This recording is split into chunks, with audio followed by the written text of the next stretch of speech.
having rather suspiciously got rid of the princes in the tower and claimed some sort of ancient right to become king.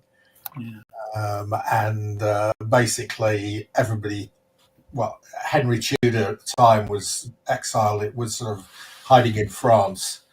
But he sort of, because Richard, everybody thought Richard was a bit dodgy. Quite a few nobles sort of rallied around Henry Tudor, who in 1485 came into England, and there was the famous Battle of Bosworth in 1485, and basically the Lancastrian forces killed a major victory over the Yorkist forces. Richard III was killed, famously a horse, my kingdom for a horse. And that was the end of the Yorkists and beginning of the Tudor dynasty. But so with the novel, you're basing it on those facts, and is it going to be a sort of a story based on those facts? So of course, there is some political intrigue. So the guy who gets murdered is a big Yorkist supporter, and one of the possible sort of suspects it's a Lancastrian plot. So yes, there's some political intrigue. Sounds good. How far are you with it?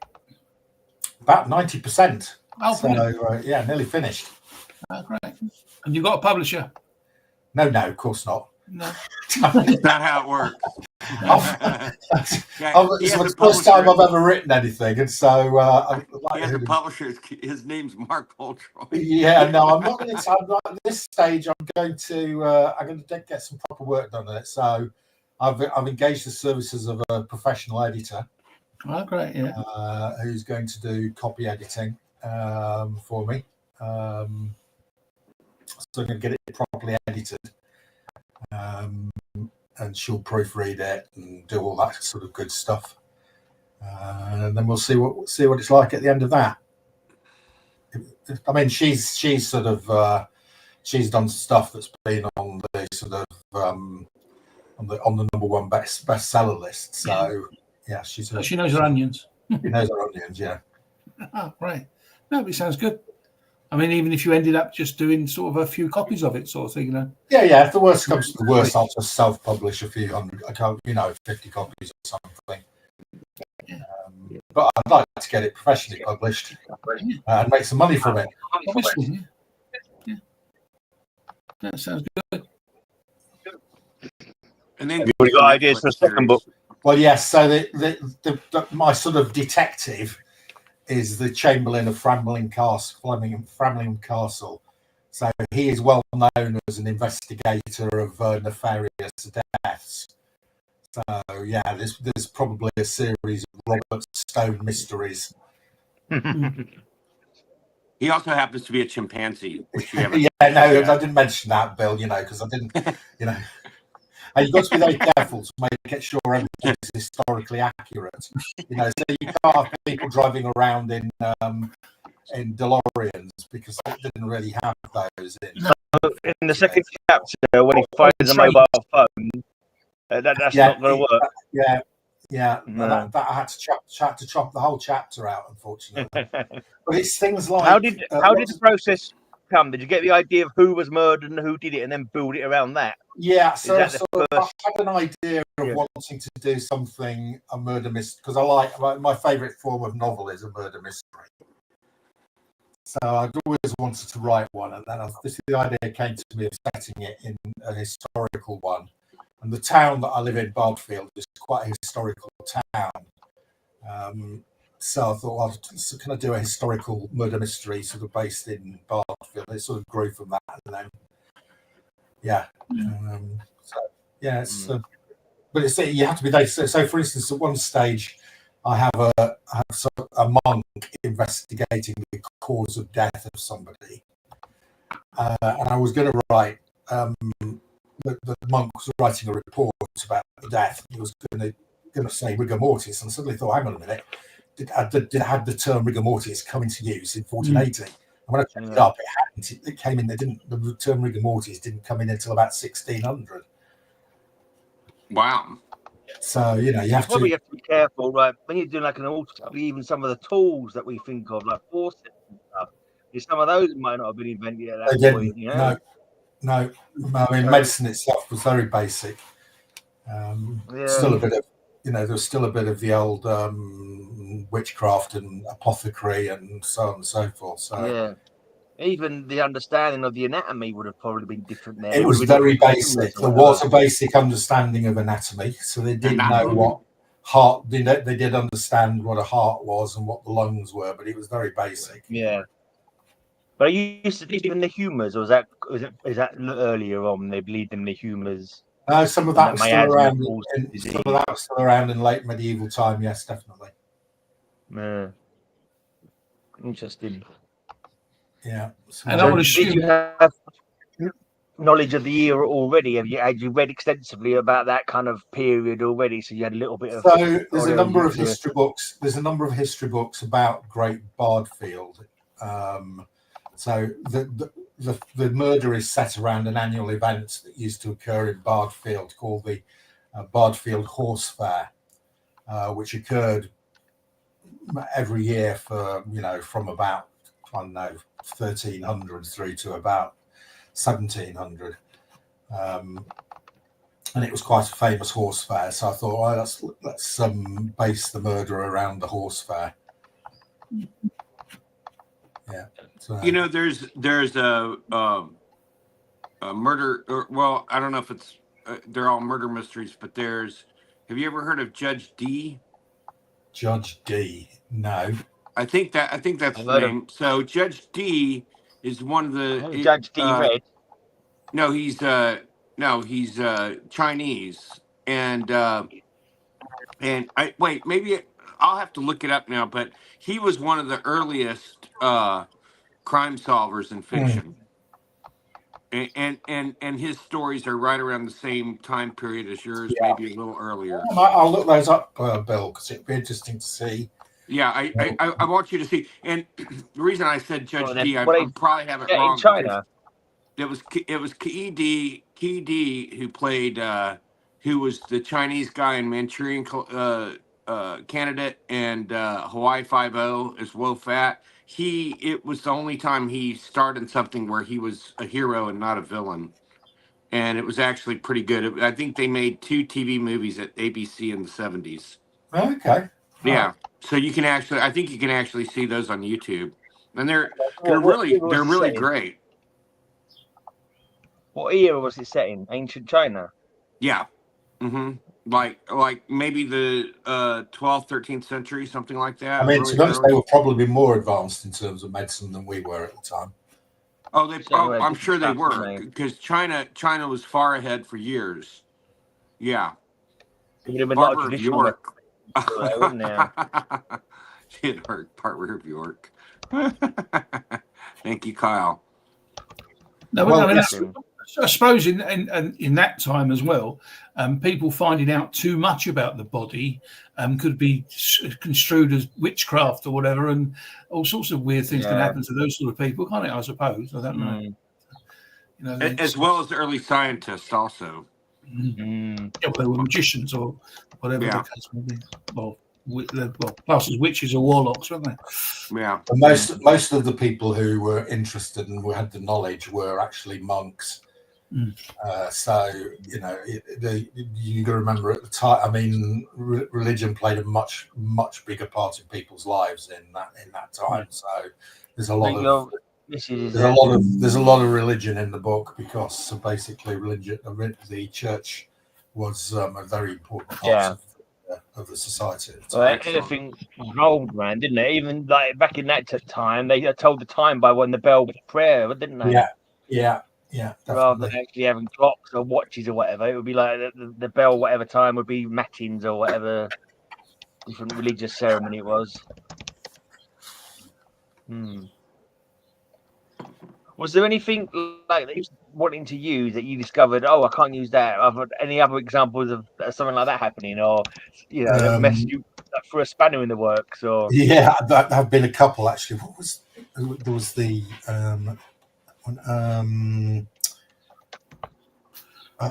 so I was describing a scene in which I've got an assassin, and I'm describing one of the assassinations that this person is carrying out, and she is a woman, and she's pretending to be she's in the French court, and she gets herself into this sort of group she wants to be in by pretending to be interested in poetry, and I said she knew all her Voltaire and could quote the Voltaire. And of course I looked it up, and Voltaire was about 200 years later. So she's a witch. She's a witch. I had to find another French poet who was around before 1480. That's hilarious. What's that you say, Darren? Boring gifts.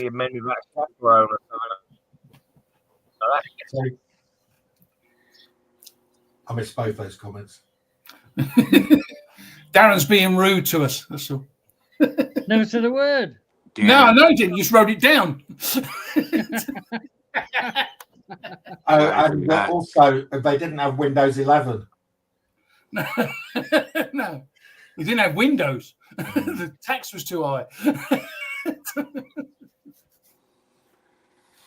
Thing like when you did like writing a book or setting a time period, like you try and use like allegories or whatever description terms of only things that existed then. You can't say it was as fast as a train. Like No, I know you know, you wouldn't know what it meant. careful. But does it matter? I'm never too sure of that. Yeah, exactly. So you And try and keep the language. I have used phrases and thought, hang on a minute, did that mean anything at the time? And I've had to check them up and find out when that phrase came into use and what the origin was. And probably half the time I can't use it. Were buggies and carriages even a thing then? Not so much. Yeah, there was carrot. Of course, there was carts and there were carriages, but they weren't as sophisticated as the ones you're imagining in sort of the Victorian and late Tudor times. It was more like Monty Python and Bring Out Your Dead. Very much so, that's a lot what it was back then. Yeah, but I mean, horses were very, very, as religion was very important. Horses were absolutely key because the only way of getting from A to B, unless you were going to walk, was by horse. And of course, if the farming was a very important part of the a very important question, actually. And the horses were absolutely vital for the farming as well. Did So they have coconuts? Coconuts have been very expensive back then. coconuts were very expensive, so you could have a real horse. Yeah, probably, yeah. Oh, and of course, when you talk about what they eat, no potatoes, no rice, no pasta. What? What did they eat? Bread. Bread, meat, meat and vegetables, basically. So things like pheasants, duck, goose, rabbit, and then stuff that vegetables that grew, carrots and stuff like that. So how did they make bread? I mean, did they use yeast? It's round wheat, yeah. I know, but I'm talking about flatbread though, wouldn't it? Because I mean, yeast makes it rise. Would they have known that back then? Yeah, they did have yeast, and they did have. Yeah, so bread was sort of like the staple carbohydrate in medieval England. And that and beer. So they used to drink beer for breakfast, lunch, and dinner. It was a much weaker brew. It was like water to them, wasn't it? I mean, it was actually much healthier. Well, unless you had access to a well where you knew the quality of where the water was clean, then beer was much safer. Was there mead back then? I mean, that was honey. Did they have something called small beer, which was like small beer? Exactly, Gray. You've got it exactly right. Small beer is what they would drink in the mornings for breakfast, and it was probably very low, sort of 1 or 2% alcohol. Yeah. Right. Mm. But they knew how to make mead with honey as well, which is fantastic, really. In Yeah. the 1300s. Kind of what they call a summer shandy You now. got also, were they using hops at that point? Because when did hops come into use in? That's a good question. I don't know. I imagine they were using hops at the time weren't they, because it was, you know, beer is. That's an interesting question. I'll look it up. But I would imagine they were using hops. Yeah. I think I remember reading something like recently, like just in passing, like the hops didn't come into the process till later, and it was like a bit of an issue, like. Well, I think even Egyptian beer, even Egyptian beer 4,000 years ago used hops, if I'm not mistaken. So I think hops have been around. Maybe. They may not have been in England. They may not have been in England, but I'll check that up, Gray. I don't know that. I don't know the answer to that. Because weren't darker beers like more the beers of the day back then? Well, a small beer was a light beer, so it would have been. Oh, okay. It wouldn't have been a dark, heavy beer. It was, you know, you're almost drinking it instead of water. You know, the oldest beer still being made is Stella Artois, and they started making that in the 1300s. Yeah, I think it's probably a bit different from the original. Well, they claim it's not, but how could it not be? I mean, with processes and stuff. I mean, okay, what does this say? Oh, yeah, so we're okay with hops. Good. It was written by an American there. Written by wait a minute. 1520, first hop. No, I'm not okay with hops. No. So hops didn't get grown in England until 1520. Oh, wow. Wow. In Kent, England. 9th century northern France. So yeah, well, that probably led to the led to Stella. That's an American that wrote that as well, isn't it? So flavor without the U. Hey, man. We don't need you. We don't need your U. Yeah, but I mean, actually, flavor should have a U. You can actually hear it when you say flavor. I mean, otherwise it's flavor. Yeah, but you're British. Yeah. We just say flavor. Bill says it without a U. Yeah, or an O by the sounds of flavor. It's flavor. It's just that we can remember how to spell flavor, so we don't get rid of it. We can spell there's a Texas-based delivery app called Flavor, and they never call it flavor or flavor or flavor. You know, it's always flavor. You know, and their commercials are hilarious. They have commercials where, you know, I didn't know what to expect when I moved to Texas, but everyone's so friendly. And this guy has something wrong. He goes, "Hey, you want to use my lawnmower?" Or, "Hey, you want to use?" And then this guy comes through the fence on a riding lawnmower, and he goes, "You can use mine." And he goes, "Well, at least flavor's easier to navigate." Slow and annoying, so I'm doing it on this one. So we had Joe Rubenstein at the store this weekend. Oh yeah. It went very well. I got a Wolverine 1 signed by him, which I may if you want it, Mark, I'll add it to the pile I made. I do because I've sold mine. Okay, and this one's signed. Yeah. And he painted Ben Grimm thing for Blanca, which is beautiful. I'll take you over to see it in a minute. It's hanging in her studio, but he was a nice guy, a little aloof, but a good guy. I mean, he's roughly getting on a bit. Is he older than us? I think he's 68. Yeah. So he and Terry are around the same age, I think. But Terry looks like the youngest of us. It still freaks me out sometimes. Terry looks so fucking young, but it's all that exercise he gets with what he's going through. Don't you, Terry? I'm sure you do. What did you say, Mark? I said Darren is about 20 years younger than Terry, Bill, so he's looking a bit upset. That's a bit unfair. I didn't say anything about Darren. Terry looks younger than the rest of us. He does. He does look younger than the rest of us. He does. Well, Darren's an old soul. You know, he's younger. But, I'd sooner have Darren's hair. Yeah.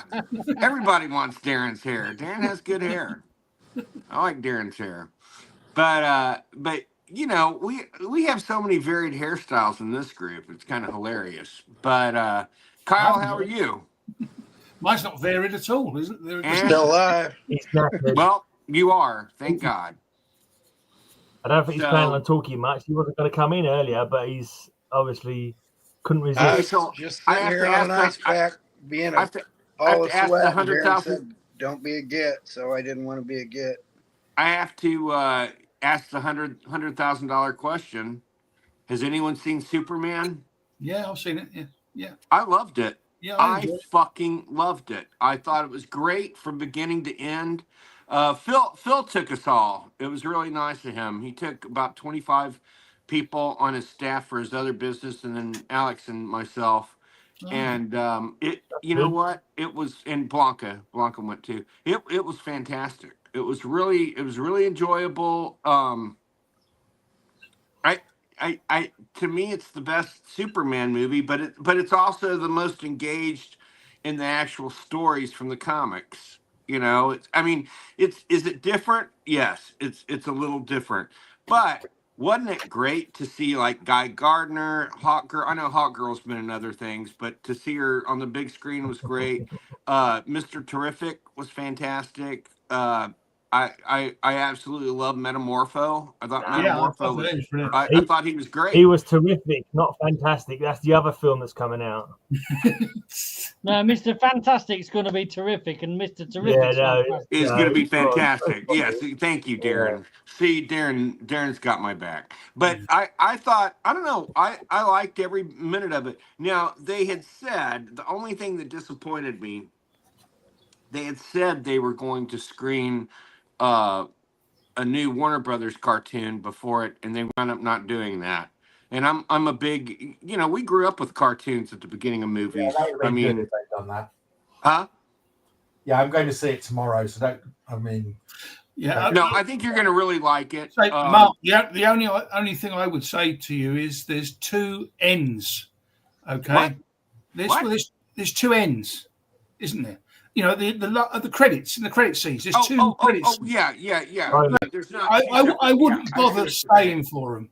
Okay. Because they have nothing to do with anything at all, really. It's just a bloody waste of time. So don't sit around and watch waiting for the end. You know, I don't know.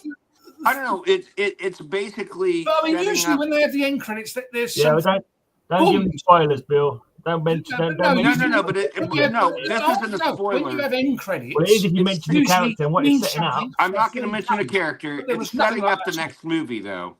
But there was nothing about the next movie. Okay, yeah, just saying. I thought you were going to say the name of the movie. That's why I was worried. No. I'm not going to say the name of the movie, but it sets it up in the end credits, very well. And I think, and from what I'm reading of what the movie is, I think it's going to be fantastic. Well, the next movie we know is Supergirl, so. Well, okay. Yeah, but the best. Bill, that wasn't in the end credits. The best bit, and I try not to spoil it, the best bit in Superman is like all multidimensional. When they open that dimension, and there's Dr. Doom flying the Starship Enterprise, attacking the Terminator and aliens. It's amazing. Wow. And then there's I didn't understand why the Mars Attacks aliens. I don't understand why the Mars Attacks aliens were Klingons suddenly, but you know. No, all I was saying was because they have the first end credit thing, which is okay. That's only a couple of minutes into the credits, but the other one you were sitting there for 10 bloody minutes for the credits. 10 minutes. And it's not. It's just pointless. I mean, you might as well see whatever that was, you know, on the DVD if you ever watch it. Yeah. That's all I'm saying. Because everybody's saying, "Oh, we've got to stay for the end credits. Got to stay for the end credits because there's two of them." Yeah, okay, all right. But why? I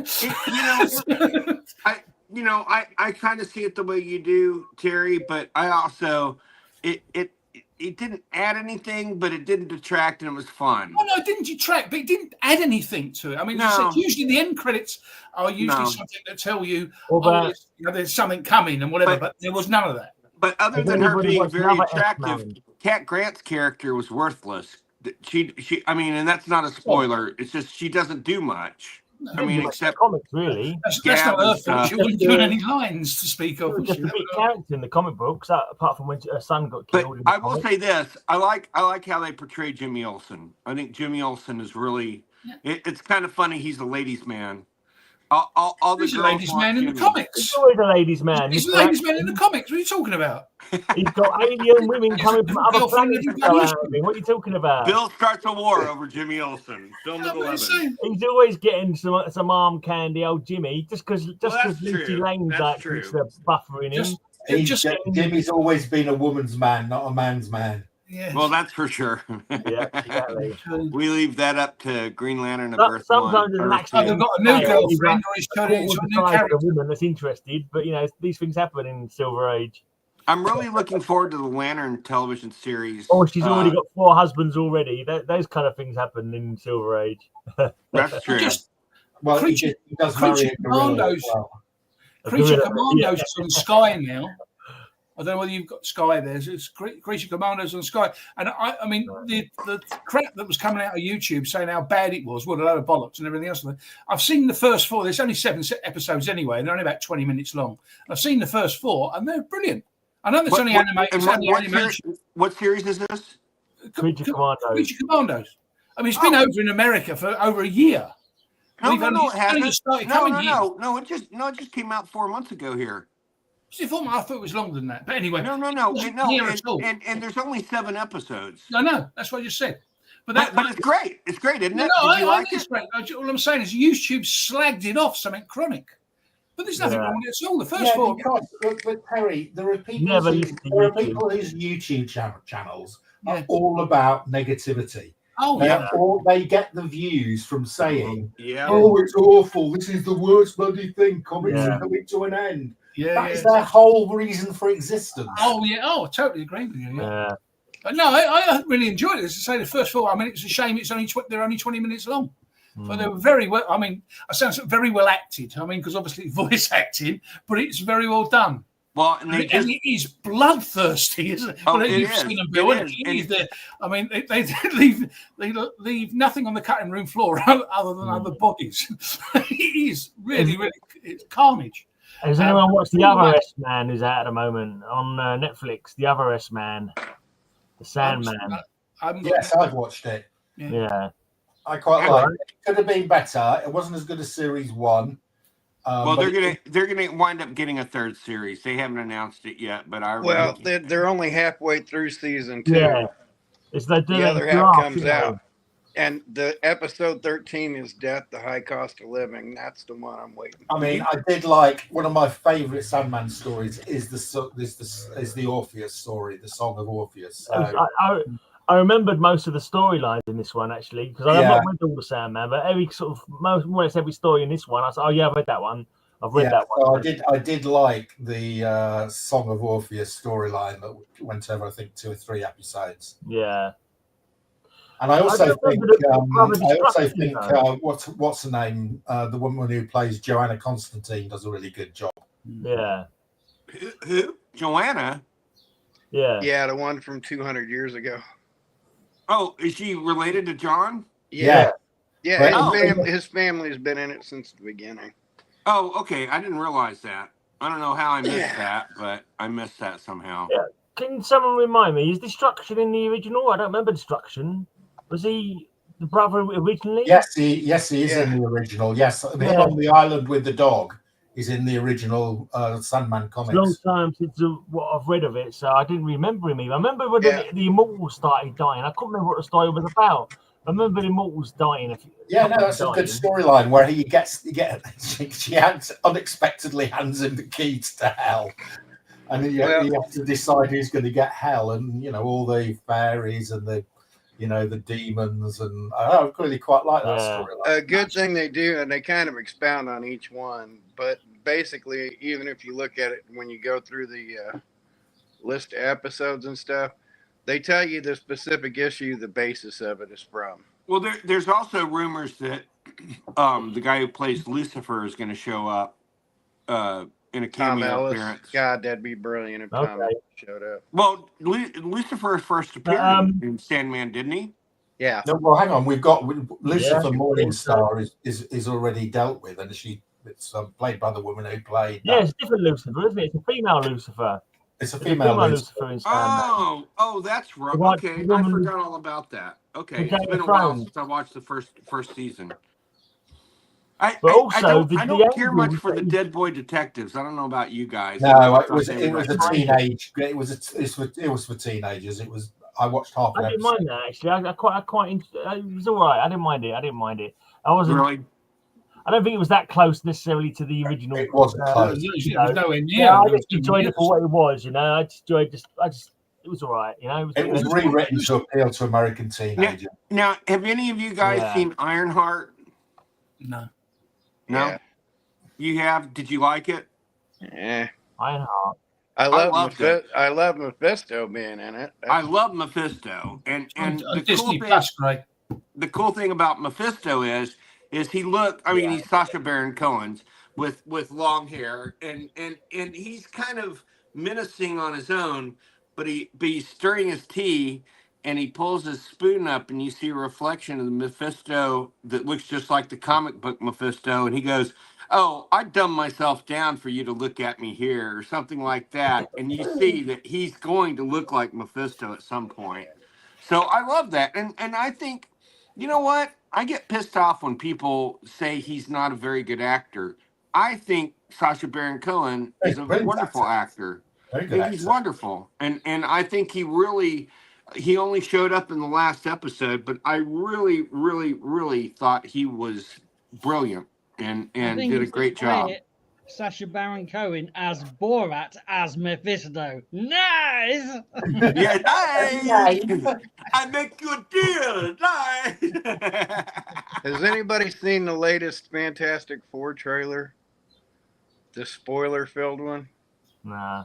No. The spoiler-filled one. It's utterly spoiler-filled, which I'm not going to give anything away if people don't see. When did it come out? Like yesterday, I've seen last night. Oh, I the thought trailer it for the was new. fine, but Most of it is just Reed new talking. Police Story trailers. No. I stopped watching the Superman trailers about 6 weeks ago. well, Malkovich apparently they cut his part out, so there won't be the Red Ghost and the Super Monkey or Super Apes, which I was hoping. Yeah, then you haven't seen the breakdown in the other trailers. Yeah, there's plenty of them are going to be in there that you don't know about. Okay, good. I know. Plenty of I them. know Now, the guy. they're not going to be major characters. No, but I know the not gonna guy. be there. The guy that the actor he was in Karate Kid, the TV series Cobra Kai, and a few other things. Big fat guy. He's playing Mole Man. Yeah, I there's there's a lot of homages and background things. You can pull stuff off in the trailers. They show newspaper headlines of who they battled. There's name drops everywhere. But the new one, they do an up close with Reed at that interview. Fuck, he looks like Burt fucking Reynolds in Smokey and the Bandit. He does look a bit like Burt Reynolds. I agree with you, Carl. And someone suggested yesterday, and I thought it was hilarious, that you get him to play Burt Reynolds and you get Jack Black to play the Dom DeLuise role, and you redo Cannonball Run. And I thought good. I would pay to go see that. That would be fucking great. mustache, though, takes me out of the scene more than Henry Cavill's CGI'd out mustache. There's so many they could have chosen to play. I didn't even know. Fantastic. That's Pedro Pascal's look. He could get rid of it for a day. He still looks like Pedro Pascal. Yeah. Everybody else looks like everybody else. Everything else looks like everything else. He breaks. Well, his mustache is covering up his hair lip. Yeah, it's cleft palate, and I get that. But why didn't they CGI it out or something, or just something? It just looks like fucking Burt Reynolds. And I do have to say something kind of funny that you guys will get a kick out of. I found out recently that Pedro Pascal grew up less than a mile from me. Yeah. Here in San Antonio, believe it or not. I could have passed him at a comic store, years ago, because he's not that much younger than me. But I was really surprised when I heard an interview, and he mentions all the places that I used to hang out as a kid. And the movie theater he used to go to is the movie theater that was just right across the highway from my house. And it's just so crazy. He's perfectly fine for the role, but that goddamn mustache. I do have to tell you this because it's funny, but I was told I couldn't go see movies and stuff. I got restriction because I had a bad report card, and I walked across the highway and went to that theater and saw Close Encounters of the Third Kind. I was dying to see it, and all my friends went to see it. And my parents would have known if they'd come to pick me up. So I just, they didn't. I went missing for a few hours every day anyway because I'd go do stuff. But they didn't even think anything of it. And of course, I always tattled on myself later when I was off restriction. I go, well, I walked across the highway and I thought you was going to get burst Hey, Bill, of my way then for a second. Bill, here's a random piece of trivia for you. Where did that movie start? What? Where did Close Encounters of the Third Kind start? On a big flat mountain. I thought they made a lot of that in this country. No, Devil's Tower. Nope. That's where it ended. Where did it start? Indianapolis. Right there. Literally right there. What? Like really? Right there. In your garage? That's crazy. It started in Kyle's garage. Like right. It's the first sighting is at the Indianapolis airport, and Richard Dreyfuss is driving right there. That's crazy. Like if the car was here, I could drive right down the road to it and go, yeah, this is where they were, and this is the tower they were supposed to be in, and the whole basis of that movie starts on the west side of Indianapolis. And Kyle had mashed potatoes. I never wanted to watch it again. That film, it wasn't that great, was it? Kyle ate mashed potatoes with Richard Dreyfuss. Yeah, there you go. Has anyone seen the Police Story trailers? I think they must have shown every single joke in the trailers now. I've seen about 2 trailers, and every single joke must have been told already in that. That's on the 1st of August, isn't it? Yeah, well, you're lucky, yeah. If you want to see it. What's coming out 1st of August? I don't go cinema much, so. Was it Police Squad? It just seems like. Oh, that's all they've been showing previews of lately. Mind you, a lot of those previews, I don't think will actually be in the film, because I mean Leslie Nielsen doesn't. I mean, I don't know. Did you see the same thing at the beginning of the Superman film? He does a review there, a preview there, but it's got nothing to do with the film. The O.J. Simpson joke is worth that entire movie. I know, and I hope they put that in it. I hope that's not just for the trailer. That was beautiful. So, Bill, did you see? I mean, was Liam Neeson there? Or did you see Liam Neeson before the Superman film?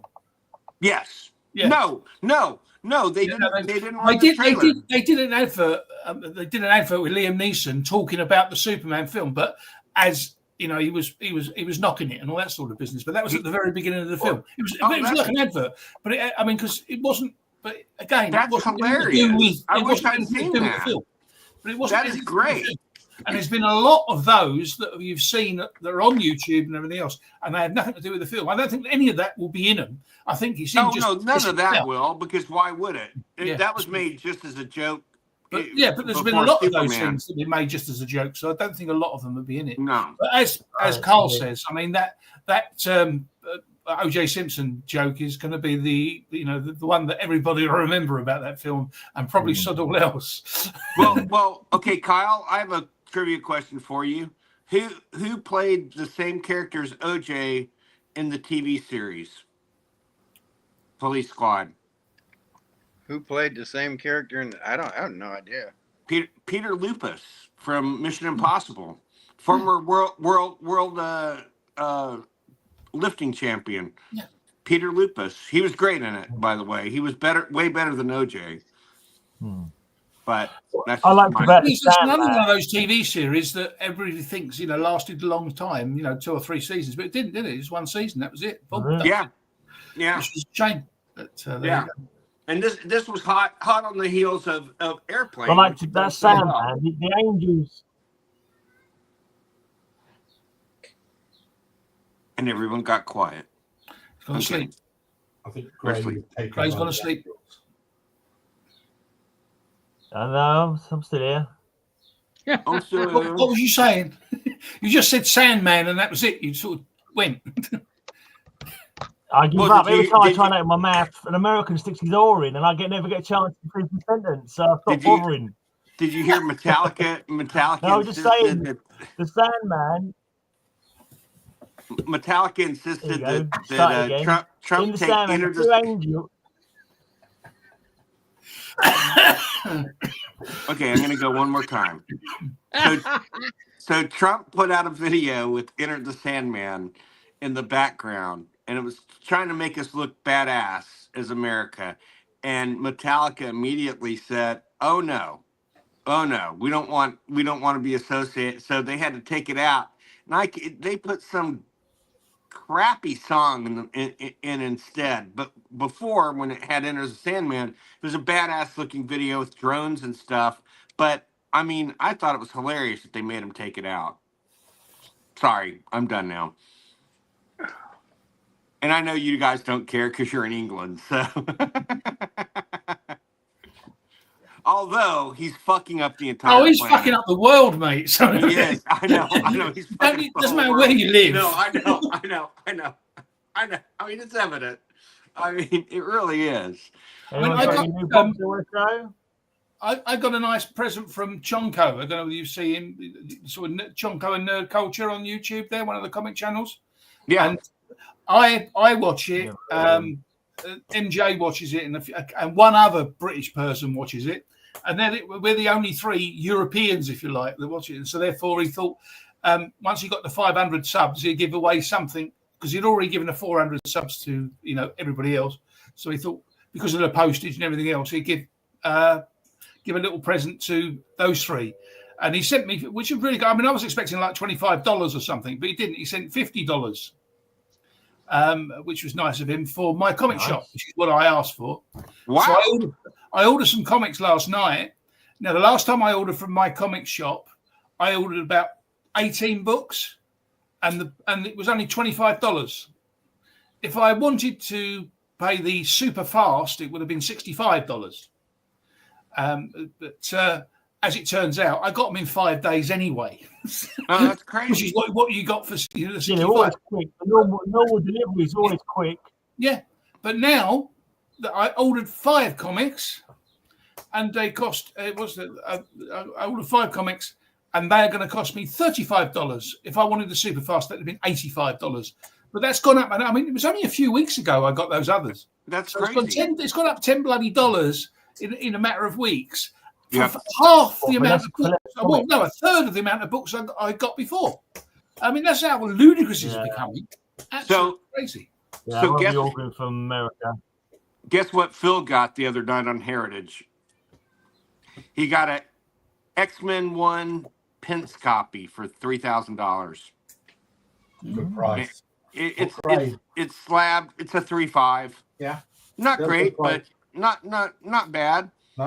You know, I mean, 3.5s can look really nice. I mean, because he says it presents really well. Yeah. Okay. It's in a slab anyway. It doesn't matter, does it? It's not going to get any. You're not going to read it or anything. So right. Yeah.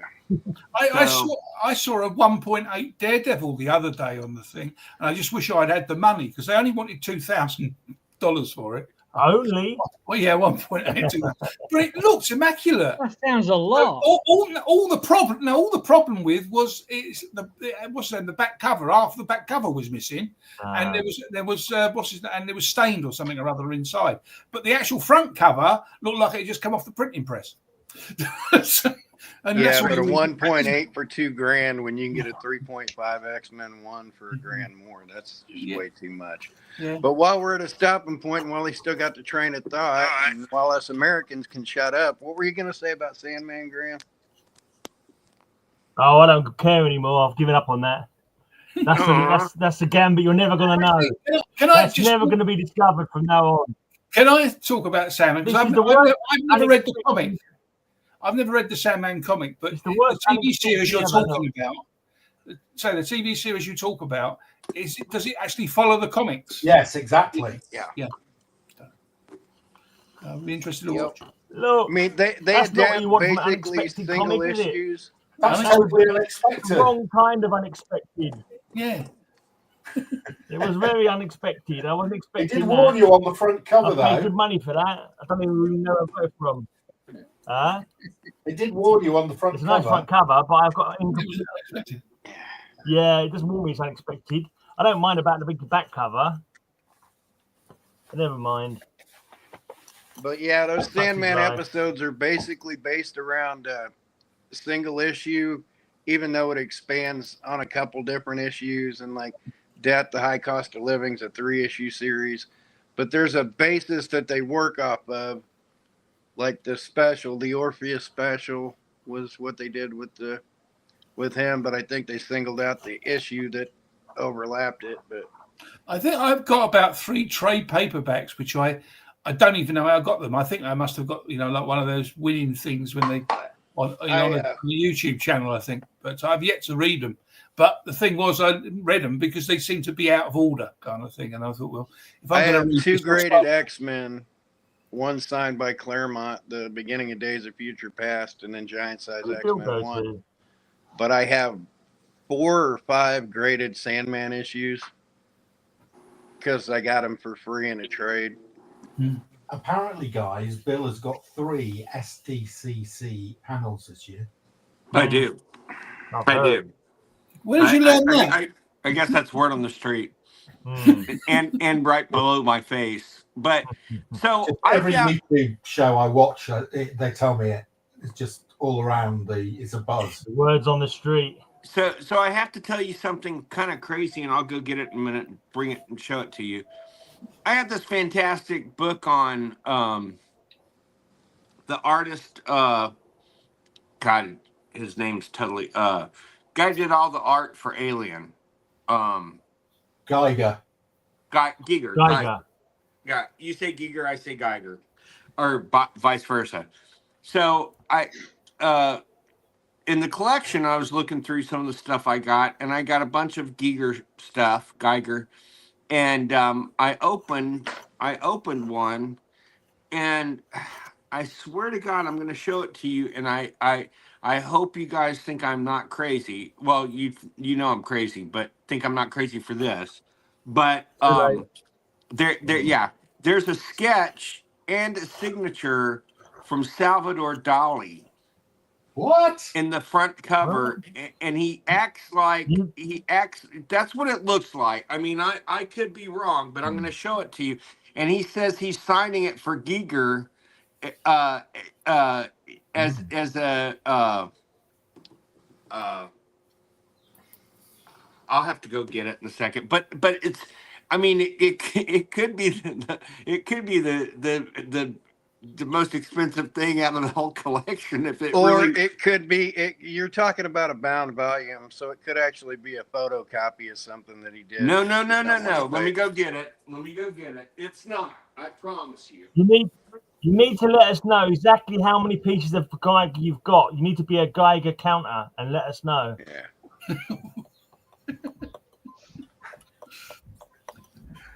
That's why you don't win on that cover show very often, because of those jokes.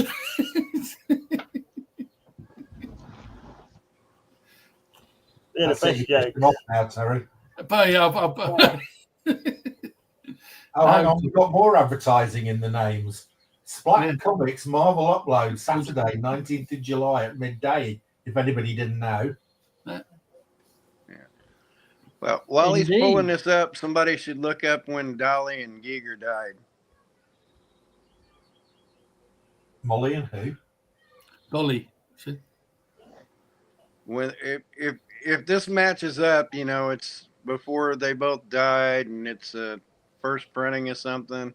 He could be holding a small fortune, or he could just be screwed. Well, you're not screwed. I don't think you paid anything for it. Behind you, Kyle, that looks like a bat wing. It is. It's a 6-foot animatronic dragon that I have a tarp thrown over. It's a Halloween thing. It's just don't you have one of those in your garage, Terry? Fun? Oh, great. For the garage. Whoa. Necronomicon. Gray knows all about the Necronomicon. That's Baphomet, that is. I think that was Baphomet on the cover. Yes. So it says Giger homage, poor, and then this looks like Dolly to me. D-A-L-I. It looks like Dolly to me as well. And then this sketch, and then it goes over here. So I don't know. I don't really know what to say, but Is that a first printing of the book? And when did the two of them die? Where did this come from? The collection. The Patrick Cosgrove collection. Where did you get that from? Is the date on the back there, Bill? It's 1977. They were both alive in 77, so. Yeah, and this edition was 78. So, yeah. And it's Well, big Bill, publishing. If that's right, so if you suspect that, then you need to take that to a serious art dealer, not a comics person, but a proper art gallery type thing. Because if that gets authenticated, that's important for reasons that are completely nothing to do with comics. Right. Oh no, 100%. 100%. And to be fair, Giger has nothing to do with comics either. I mean, you know, Leonardo da Vinci did the first, like, one of his different sketches with like the first helicopter. Do you know that? Right. Check this out that I've got.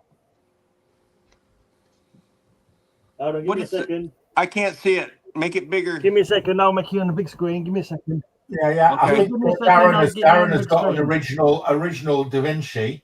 There it is. Look at that. To Splat from Leonardo da Vinci. And you're so fucking stupid. Why do I even think? That's Leonardo da Vinci. I've had this authenticated, really cool. But CGC went nuts when they saw this. That's crazy. What you don't know is that I've got a cave painting, but I can't bring it into the house. It's still in the cave, signed to me by a Neolithic man. And blow me up real quick for Terry so he can see this. Oh, yeah. Hold on. Hello, Darren. Shaking so bad that I can't even hold that still. Well, hi, Darren. Everybody else, the screen's disappeared. Hi, Darren. So, Darren, next week you're just going to be swamped with orders. I hope so, yeah. That's a 6-foot animatronic dragon. Oh. It waves and puffs smoke and roars. That's what you tell all the girls. We put that out on Halloween for the kids. I raise you my 7-foot cock. What's up, Paul? Yeah. That is the only reason you bought that, to do that joke, wasn't it? I know. It's the only reason. Hey, Bill, are we measuring cocks here? Well, it's a hell of a joke. Are we measuring cocks, Bill? All right, here we say hello. Oh, God, no. You'll have to take off your Depends first. I kid. 53 minutes it took to descend into this. What the hell's going on? Oh my God. I'm very fearful right now. Oh my God. Oh my God. $5 to put it away. I'm full mood today. Get down on everything like your bloody neck. I hope my shorts weren't ripped because I pretty much. How do I turn this camera on? Everybody. That was I think Crow's channel would have been thrown off if it had been. Was that pole dancing without the pole? Yeah. Curious. Oh my God, you guys are killing me. Anyway, Mark, were you trying to ask me a serious question or not? I forgot. I don't know what he was doing. What was the whole point of it? Did it just to show us your ass crack? Well, Bill's 7-foot cock and Kyle's arse. Yes, that everything should be going well. It's all sorted. 12 o'clock midday on Saturday, the comics go live. I sent the first batch of emails to customers today, so it's like I send 240 emails per day. So it's sent alphabetically. So you guys will probably be in. Mark and Gray, you're in tomorrow's batch, and Terry probably be in Friday's batch. If it's alphabetical, I would have been today, wouldn't I? Kyle, you're in K, so if you start. Oh, I thought you did by last name. And so Bill, Bill, because you're so freaking useless, I've set you up an account which should have automatically emailed you today. Okay. You pain in Thank my you, backside. Darren. He only does that for his best customer. But I'll be turning off the access to the early bird in about 24 hours, Bill. So if you want early bird, Okay. you have to shift your buttocks. Okay.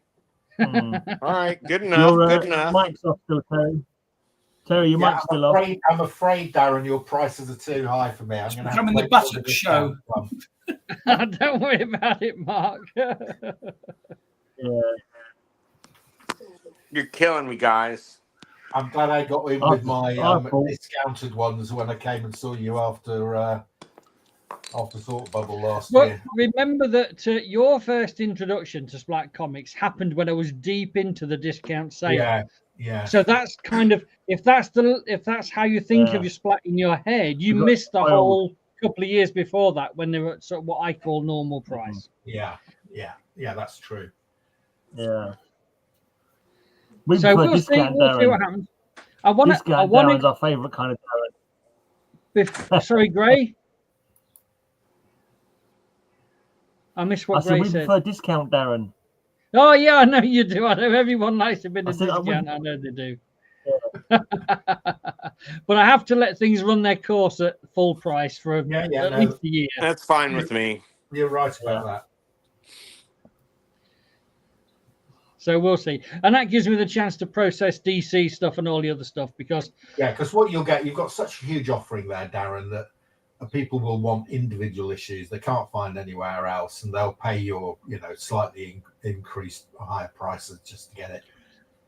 Yeah, well, not only that is that when you go to, like, we've said it before, near mint comics are more or less the same. One near mint is more or less the same as another near mint. But when you start dropping grade, you can get a fine which has got, I don't know, one set of floors that's completely different to the floors on another fine, and they're completely different to another fine. So people might come along, look at, and be happy with some of the floors that I've graded within a fine. So I want that one because I don't mind those particular floors. Whereas other comics, I say, I wouldn't touch one that's got like a water damage or a rusty staple. I wouldn't touch that. But they might accept a price sticker or the other way around. So, this is why I've done it the way I have in that I put grading notes on there and actual images to enable people to decide if that's the comic they want in their collection. So that's the kind of thing that has to work its way through and give people a chance to buy stuff. Right, which reminds me, I need to interview you. Are you free tomorrow? Oh, holy shit. Tomorrow, I am free tomorrow. Now, so here's the question mark, because obviously it's great. It's wonderful that you want to do that. Do we need to somehow script, like not script, but talk about in advance? Like, yeah. So I will. Yes. So I've done quite a few interviews before. So what I want to get across is, you're relaunching. What's different about the site? How many comics are going to be on there? Pricing strategy, why you're different, all that type of stuff. So I don't need to script it. I know what it is. So I can set you up, and the answers anyway. Yeah. Because the one thing I was thinking is, he's not going to ask you who you vote for or anything like that. He's not no. No, but it would be lovely. We won't have to find out you're a Trumper. It would be lovely to have something to show. So not just to talk, but to have something to show. But so obviously, if there's something that we need to show, I need to get that out in advance. Yes. No. If you want any artwork, or you want any, because I can edit that into the video, or I can put it up at the start of the video or the end of the video. So if there's any artwork or anything you do want to show, then get that prepared. What do you mean by artwork? You mean like logos or something? Yeah. So I can send you my logo files. I could put a Splat Comics thing on the thumbnail for the show. Yeah, I'll send you the logo image or something like that. But what I'm thinking about is if you want to show any comics that are going to go on sale. Yeah, well, if you show a couple of the bigger ones. I'll yeah, okay. So I'm gonna have to get some digging out. Gray, can you make me full screen real quick? He's gone. Oh, he's gone. Oh, here he is. What is here? Oh, that's really cool. That is. Isn't that beautiful? That is fantastic. Yeah. It is. It is. And That's a superb perspective. We did that yesterday, especially for you. Yes. And with watercolor and ink and an ink. Beautiful, right? Yes. Right. He only charged me 150 for that, and I thought that was fucking cheap. That is cheap. But one more time, let's look one more time because it's just gorgeous. That guy, I mean, he's primarily a painter these days, but it's great. And I'll also have to show you here. Let me find it real fast. I'll show you the cover. He does this thing called Monsters every year, and let me see if I can find it now. It makes me feel horrible. You get some kind of all the big art I have around my house. Down in purple haze. Charles Lawton is the Hunchback. Yeah. That's all marker. Right. That's clever, isn't it? Isn't that gorgeous? Yeah. Just, I mean, I'm not sure gorgeous is the right word. And then Gore, G-O-R-E, just gorgeous. Okay. Are you inventing new words? So then I bought pages from him for a steal, and I bought this. Have you guys ever heard of Chris Fern? Apparently, he's a British artist. You guys know? Nobody? So this is from Seven Soldiers of Victory by Grant Morrison, and I mean his artwork is great. Look at that face. I mean that's Pegasus or not Pegasus, whatever the horse, the Shining Knight's horse. Winged horse is Pegasus. Yes. Yeah. In the artwork. Not in Shining Knight. I don't think Shining Knight's also called Pegasus, is it? This is from the Seven Soldiers of Victory by Grant Morrison. And believe it or not, you won't believe this. I bought this page for $75. Cheap. I know. Well, I bought all three of these for $250, but I bought this. This is a Superman, King of the World, which I've never heard of, but it's got a good picture of Superman. Then down here, it's Bizarro, Luther, and Lois. The King of the World was a one-shot. Yeah, but this is a page from it. Oh, I can beat that Joe Rubinstein one, though. I've got an awesome John Byrne artwork. Do you really? Yeah, check me out. Put me on Big Gray. What? Yeah. Oh, he's fucking with us. John Byrne, the Thing. What? Okay, let's see it. No shit. Oh, really? Okay, I believe you. Oh, you're so full of John Burnt. John Burnt. Oh, you're so full of shit. What? Oh my god. He's so slobbering right.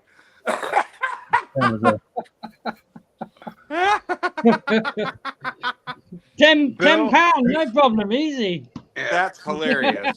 Hey, Bill. Yeah. Those things were freaking awesome, but man, you make me feel like shit. Why? You know how my library is just chock full of art, like Romy did my wife in that great big Wonder Woman thing, and I've got all these drawings of me as these superheroes.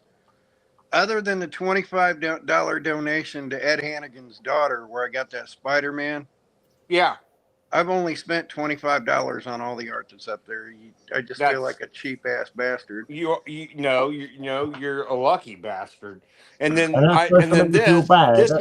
this is a fantastic bragging I hear there. This is a Fantastic Four page. And there's Reed. I guess that's Johnny. I don't know, but I thought these were great. They are great. I was really happy. I've got an urgent news flash. Uh-oh. Very, very important news flash. Shining Knight's horse is called Winged Victory. Winged Victory. That's true. I forgot all about. I couldn't remember. But I love that character though. Neither could I. That's why I looked it up. But yeah, mine wasn't a brag though, because my wife says it all the time to me. My wife's like, "Why do people send you shit?" And I was like, "I have no idea. I have no fucking clue." Because we love you. I have no fucking clue. We love you. You're a lovable cuss. When Come I was on. talking, emphasis on the cuss. no, but I mean, like Fucker. Romeo, I'm kidding. like that original drawing. It was Donna Troy, and she had that cherubic face that Romeo drew, kind of like Perez. Yeah. And I said, except for that, she looks like my wife. And he changed it while he was whipping it. He changed it, and he said, "Well, I hope you don't mind, but I used her as the model." And I'm like, "That's fucking amazing." And mind you, this is the pencil drawing that I mentioned that to. And a month later, on the back of the full thing painted, it came to the house and said, "Happy anniversary." My mind was fucking blown. Well, Romeo is just a really, really nice guy. I mean, I never asked him for anything. Now, granted, No. I mean, I bought other stuff off of him to give out as gifts. I bought a portfolio pack of a bunch of signed stuff where I passed out to all the kids in the family. So I guess I paid $40 for that. But I mean, I still have Batman signed portfolio thing. It's stupid the amount of stuff that man sent me for a smile. And it's not a brag. I'm embarrassed, but I brag that I fucking know the people and that they did something so amazing. I love that crazy. guy. God, I wish I could got him on here. Where did that come from? That's awesome. Yeah, well, that's what you just said. King of the world. Oh, wow. Wow. Now I need to get a copy of that. That's great. Yeah. That now, is great. When I was redoing my shelves there, the idea originally was to be on the left-hand side was the Superman books, on the right-hand side was the Batman books. But unfortunately, I forgot that I had nearly 3,000 Superman comics. So those shelves only contain Superman comics. And I've still got a couple of Longs boxes that obviously won't fit on those shelves. That's crazy. And I put them all in date order. The thing is, I've been taking them off and displaying them and everything else, and now I've put them in such a top order. I've got to redo them all because they're all over the bloody place now. Because I've been taking them out slowly, but doing the videos and then putting out different ones each time. That's crazy. Yeah, but yes, well, say from 90. Well, say that shelf contains from 1957 through to 2025. But there is a sort of a bunch of them missing because I couldn't fit them on the shelf. That's hilarious. Yeah. Thing is, I wouldn't have been able to do it with Batman either because I've got around about 2,000 of them. So different. You American guys don't know who Jim Bowen is, do you? Not Jim Bowie, Jim Bowen. I know who the fuck Jim Bowie is because he died here in San Antonio and he's buried in the same casket or same tomb as Davy Crockett and no, I said Jim Bowen, not Jim Bowie, Jim Bowen. I know. I was trying to be funny. Okay, go ahead. I fancy myself a comedian, but thanks. That's not Bowen, Jim Bowen, is it? Jim Bowen, you know Gray, don't you? Jim Bowen off Bullseye. Yeah. Bullseye, yeah. Bullseye was a darts show in the UK years ago, and he was renowned for. He was like the person who used to host the show, and he was renowned for saying like having catchphrases like "oh, smashing, lovely, terrific," and all that stuff. Do you remember, Terry? Oh yes, I do. Yeah. I've got Herb Trimp art of Jim Bowen. There's the whole. Put me full screen, Gray. I've got some Herb Trimp art of Jim Bowen. There's the whole super smashing original. Yeah, it's lovely. Like Herb Trimp, smashing, lovely, terrific. Yeah. Herb Trimp. Oh my God, you're so fucking stupid. Why did I put up with your shit? Oh my God. We're gonna have to do it. Herb Trimp. Where you all draw. I got Herb It's Trimp. incredible how you come across all that original artwork, Darren. It's all in the Dobson collection. What an amazing collection! The Dobson collection. Wow. When I was doing this CLZ thing, according to this, I've got 4,500 comics that have got Superman in. I'm sure it's on the cover or inside, because I certainly haven't got 4,500 Superman comic. As far as but I have got 4,500 where he appears. Scary. That's one of the biggest Superman collections in the UK, I bet. You got DC Presents, and have you got World's Finest as well? No, I haven't. That's the thing. I haven't got World's Finest. I haven't got Justice League either. Why haven't you got World's Finest? You got DC Presents. I had to pick on a couple of them because when you're going back from 1957 to the present day with Superman and Action, they cost a few bob, and it takes a long while to pick them up. So I never did, those. But it's all the interim ones. You got the Man of Steel and the Man of Tomorrow, and you got the Superman Volume 2. Yeah. There's only 226 issues, but as you say, as you slowly build it up, and I'm assuming that he must be appearing in so many other books I've got. Obviously I've got Superman, Wonder Woman. That's 30, 40 issues. You've got Batman and Superman. That's been I have got World's Finest in a way because I've got the new series of World's Finest, but also I've got the Superman and Batman series. that's 87 issues. 120 on the CLZ thing must be counting all of those. I found a kind of beater. It's not totally beat up, but it needs to be pressed. But I found a copy of 153. Terry, the other day, World's Finest. You know why that's important? Yep, the slap. Yeah, that's where the slap inside. Yeah, and that has made. What? It's worth like 10 times what any of the other World's Finest. Because of that frame here, huh? Because of that frame. Because of the meme that it's become. Right. That's really crazy, right? I can't think of any other panel that's had that reaction. But what about the ones that were stolen? Liechtenstein, the romance ones that were stolen by the famous artist, right? Liechtenstein. Well, those comics got to be worth some as well. I offered it to my friend. He just lost his grandson, and I go, "Would you like this?" He goes, "Oh no, I don't want any comic that shows Batman as a child abuser." And I'm like, "But it was an imaginary tale. Come on." I was trying to be nice to him, but I do understand. He's nowhere probably near as one as the one where the kid's trapped to the bed with the guy behind him. That's the Superman one, isn't it? The Superman one when he's taking off his shirt, yeah. And all he's really doing is revealing his identity. That's all it is. But it doesn't. It doesn't look right. Think it through, though, did they? They didn't think it through. They all say no. I've got Doom Patrol. Doom Patrol, where Beast Boy's stepdad is offered to give him a split lip. Like in the Doom Patrol in the 60s, his dad Mento says, "I'll give you a split lip if you're not careful." Something like that. So Mento was mental. So I would think that there's another one that goes for you, Bob, as far as that's concerned, and that's I think it's Captain America and Bucky, and I think it's a 1940s book, and they actually have got wank, as in WANK. Yeah. As a sound effect. Yeah. So I bet that goes for a few Bob as well. I don't know what. I've seen that somewhere. Yeah, probably. Yeah.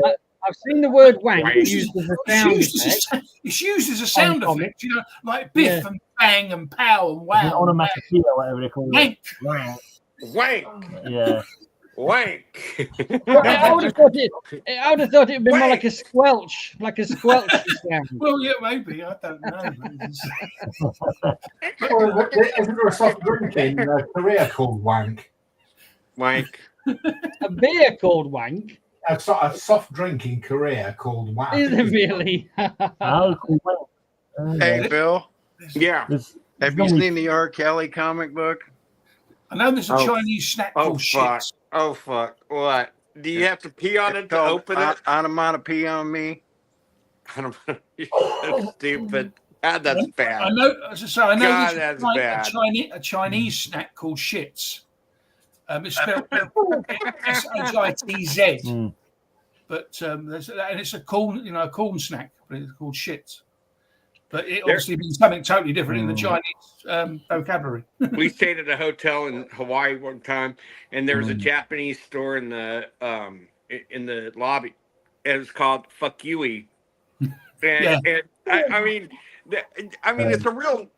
it's a real word and name in Japan, but I'm sure somebody knew what they were doing. Well, there's a town in Japan called T-shirt from Fuck Huey.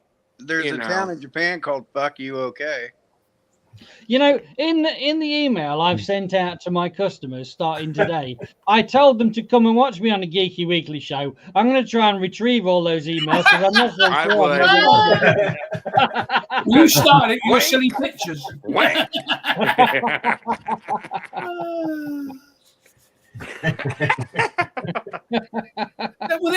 think I made a terrible mistake. That restaurant I was talking about, that was a good advertising move, Darren. Yeah, that restaurant you're talking about, that Fuck Huey, there is one in it. There's one in the UK because I remember I don't know if it was Gary Eats or Greeno Eats, one of the ones the food channels I watch, and they've been to one of them.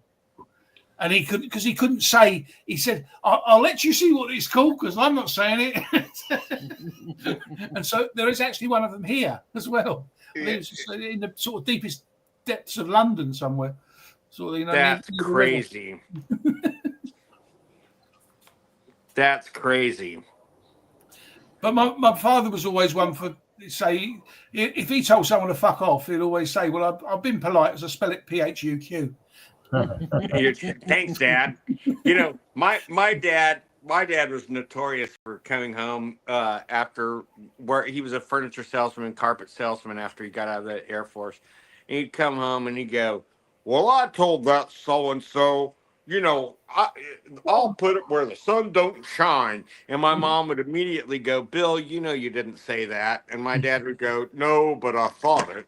And so that was always our joke with my dad. It'd be he'd act like, "Yeah, and I beheaded that son of a bitch, and I told him this.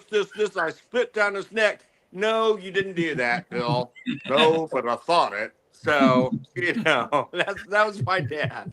You know, I've never said he never fuck did you to anything anybody. nasty, but he thought it.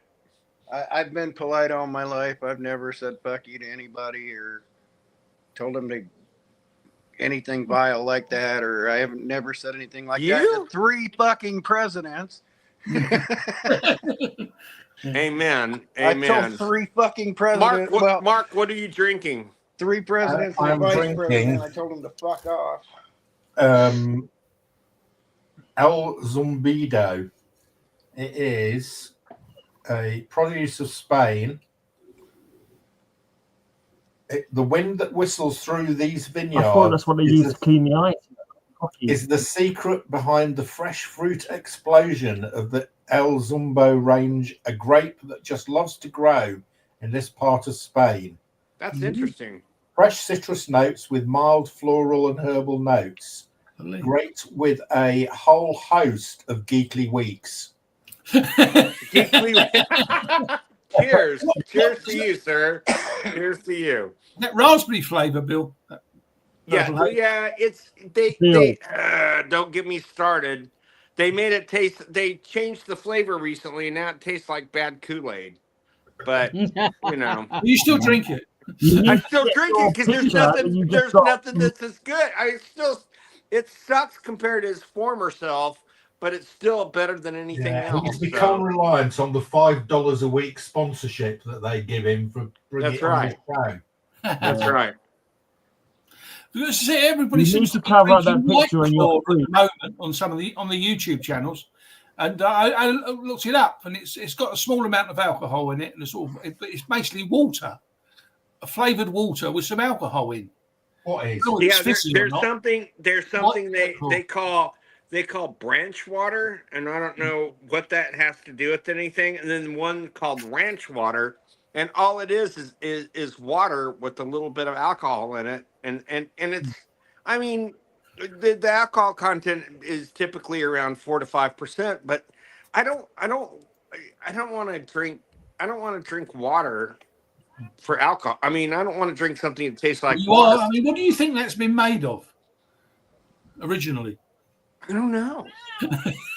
I don't know. I don't. Lager starts life as water.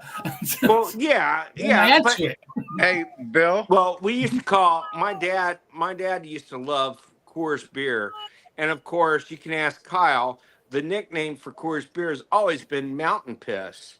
Piss And water, yeah. yeah, and it's like and I'll drink it occasionally, but I have brother-in-laws who they only drink Coors Light, and it's like I would give up drinking if that's all I could drink. Oh my God. It's horrible. Hey, Bill. Yeah. I'm gonna It's quote tasteless. Eric. I'm gonna quote Eric All Idle of it here. is tasteless. Uh-oh. I'm gonna quote Eric Idle here. Just one more mint. Just one more mint. I'm kidding. What's Eric Idle's take on American beer? I don't know.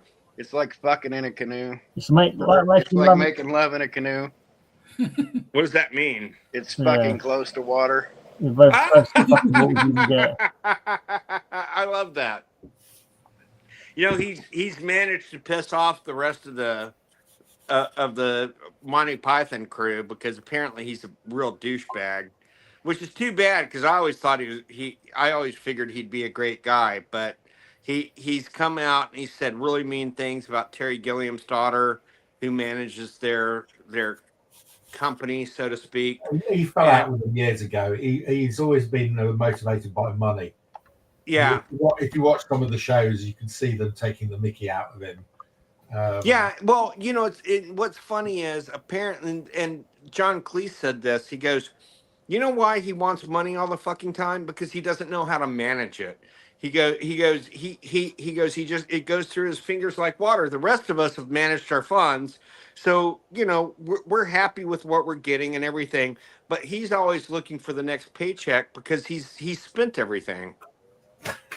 And he was on the radio recently on the Radio 2 program where they do the top 10 records.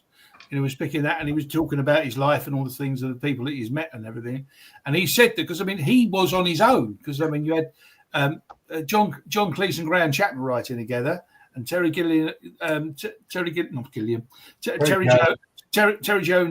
and Michael Palin writing together. So Eric Idle was on his own, and it stayed that way, sort of, really. Well, I'd always heard he and Gilliam wrote a few things together, but Gilliam, Gilliam is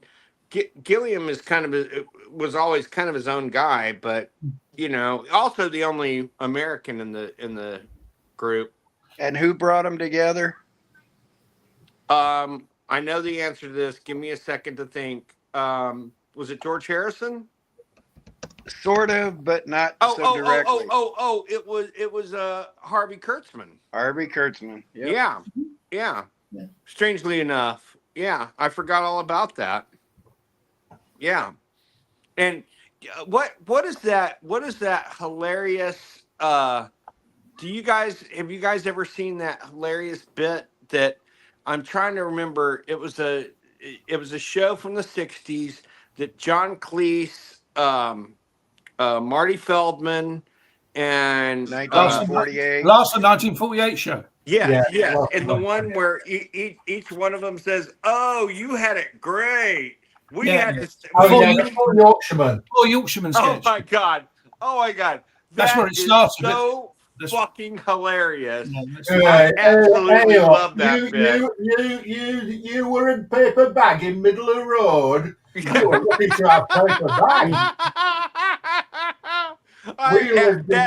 That is one of the funniest bits I've ever seen in my life, and I every now and then when I need a pick me up, I'll go look that up on YouTube. Because that was the start one, and then of course because that was Tim Brooke Taylor and Graham Garden were in the last 1948 show. Not Graham Garden. Let me ask you this: Marty Feldman, But then they did it on Monty Python, and as though Monty Python did it originally, but they hadn't done. They hadn't. No. Tell me this: did any of you guys ever watch the Goon Show? I heard that was wonderful. Yeah, well, the Goon Show was on the radio. It was a radio show. Oh, was it radio? Well, you guys still love radio, like for shows. I forget about that. Yeah, no, the Goon Show was on the radio. Oh, was it really? Radio when the radio. They did do television thing, but I think it was only animated. Yeah. Oh, that's weird. It was mainly a radio show. Post-war years. Harry Seacombe. Oh God, what's his Michael name? Bentine. Michael Bentine. I was thinking of Church of Praise. Yeah. Potty Time. Yeah. Bentine. No, I used to be able to recite that whole Yorkshireman sketch and stuff. Was it great bottle of Chateau Chasselet? In them days, we'd be glad to have a price of a cup of cold tea without milk or sugar, or tea in a cracked cup. In a cracked cup. The best we could do was on a rolled up newspaper. Best we could do was to suck on a piece of damp cloth. But we was happy in those days. We were poor because we were poor. My dad used to say to me, "Money doesn't buy you everything, son," and he was right. Them days we lived in a tiny little house with great big holes in the roof. House. We used to live in one room. Half the floor was missing, and there was 27 of us, all huddled together in one corner, fear of falling. House. We used to live in corridor. We used to dream of living in a corridor. We used to live in an old water tank. I'm dying. I used to remember all of it, but as I say, I used to live in an old water tank. And then so the one that water tank. Paper bag in the middle of the road is the one I always remember. That's my favorite. Used to wake up in the morning. We used to get up 10 minutes before we went to bed to go and work down mine for halfpenny a year. Used to get up in the morning. We used to get up about half an hour before. We used to get up half an hour before we went to bed. Used to drink a cup of sulfuric acid. Used to go work down mill for 25 a minute and pay mill owner for permission to come to work. And when we got home, our dad would slash us in two with bread knife. Not the kids of that today. They wouldn't believe you. No. So for our talent show, when I was a senior in high school, one of my best friends and I decided to do the argument clinic for as a skit for the talent show. Hey, Bill. And no, you didn't. Yes, I did. No, you didn't. Oh, yes, I did. No, you didn't. That's not argument. That's contradiction. No, but I played the Michael Palin role, and my friend played the John Cleese role. And you know what? Our timing was perfect. We won the fucking talent show with that skit. And no, you didn't. Way more talented people, but we got the big laughs, and everybody loved us. And it was great because there was a drama teacher who absolutely hated me, and when we won, I took the trophy and I went, "Oh, look, I guess I suck even more than you said I do." And he got so mad at no one said suck back then. And he was a young guy. He was only like 23, but he was a total dick. And he made my life hell. And he said to you, "I didn't want to be a drama teacher anyway. I wanted to be a lumberjack." Yeah. And like to wear women's clothing, just like my dear papa. Yes, that was that guy probably. But Alan King was his name, not to be confused with the talented comedian Alan King. But or the Chinese guy, Wang King. You're killing me. You're killing me. Apparently, it ceased to be. He is no more. He has joined the Choir Invisible. Yeah. You couldn't. This parrot is dead. Cheers to my brother again. Oh my God. I know I mentioned this a couple weeks ago, but since we're talking about it, and since my brother's been dead like 8 years. And I got another piece of mail with his name on it today, even though he's never lived with me. Oh, that's so weird. At his funeral for an effigy, I had a can of Spam and a parrot on top of it, and I could record something, and it told people they smelled of elderberries when they walked past it.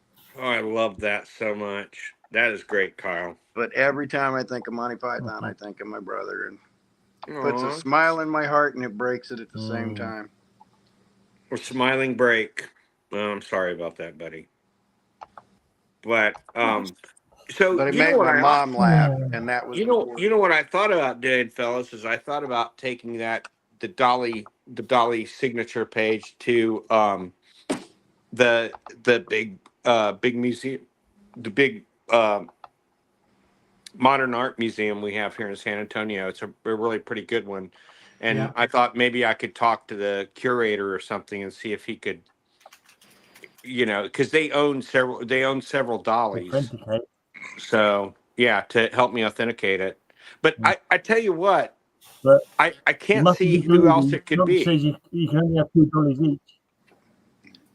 Yeah. Okay. Hey Bill, Uh-huh. when you go Yeah. in there, break into song and go, well, hello, Dolly. It's so nice to see you, Dolly. It's so nice to see you back where you belong with Bill Field. Thank you. Okay. You're looking swell, Dolly. Oh, yeah. You've got the hair, Dolly. Right. Yeah, So I can kind of Kal-El sing. was responsible for that. Yeah, someone told me I could sing once. They made a If mistake. Dolly Can I did, just if say, Dolly did Dolly, how abstract would her boobs be? Wah, wah. Man, we're really descending into hell today, aren't we? I'm actually. This is one of my favorite episodes Right, ever. I don't know Bill. why, but this is us having fun and It's enjoying because you want ourselves. to show your 6-7 foot cock, mate. Yes, I know. Nothing beats. You need to Nothing get that beats my picture. foghorn. Hey, Cover baby, that. want to see my foghorn? But yeah, you're right. Okay, I'll say. But so, Darren, show us something you haven't Jesus shown us Christ. before. Not your No, penis. don't ask him that. I know. That thing, Why this show's been going, God knows. you know, Well, hey Bill, there that is- really makes me. There is this scar he's got on his leg. Hang on a minute, Bill. He's going to find another piece of original artwork now. Oh God! I It's Jack Right, Covey. Bill. His mama's done like Salvador Dali. I've got a dolly also. Bill, while we're talking about like measuring cocks and stuff, for the first time in my life, I just thought of this. Oh no! How dirty is Foghorn's name? It's pretty Leghorn? fucking dirty. If you think a leghorn, Leghorn? foghorn, leghorn. Leghorn. He's got a Yeah. leghorn. It's a big cock joke. Yeah. I've I never didn't even ever think about ever that. viewed it that way. And it's like, Tempest, you've missed a very erudite show in which we've discussed modern art very maturely Yes. and Mark's very really cool. seriously. And yeah, you've missed 5 minutes. Yeah. 5 minutes. I've got- of Bill singing. I know. And Tempest, you got here right in time. That's I've all been I can sitting say. on a secret for a long time, and I wanted not to show it on the show, but I've got it right here beside me. Oh, Greg, God. can you put me big, please? It's his new girlfriend. Oh, yeah. So this is something I've never She's done a doll. before. She's inflatable, Terry. Mark, you know my stickers? Like I send Yeah. out with the Yeah. orders? Yes. Well, I bought them as a huge job lot from China, and China got do loads of all weird and wonderful stickers, and they sent me totally wrong stickers one time, and I gave them all to my mum to give to the kids that she looks after. And I was round at her house one day, and I hadn't looked at these stupid stickers until one day she brought some in, and I saw them. And I was like, Mum, where did you get those? And she said, you gave it to me ages ago when you gave me those stickers from China. And so this was probably 6 months ago. So I said, I need some of those because, Mark, next time you were going to buy some comics, I was going to put them in with your order because I think you would quite like them. Are you ready, Mark, to see the stickers? Oh, SpongeBob stickers! Yay! Oh, those are great. Those are great. I might have to order some comics from you now. Those are great. Those really are great. Yay! You know, one of the creators of SpongeBob went to high school with Blanca here in San Antonio. I don't know why all these famous people keep coming out of it. Carol Burnett was born and raised in San Antonio. These are all the wacky, wonderful stickers. Look, there's some Minions. Did they just send these up in error? Yeah, well, okay. So I was, I'm the worst customer any shop could ever have. And so they did stickers, and I knew that they did superhero stickers.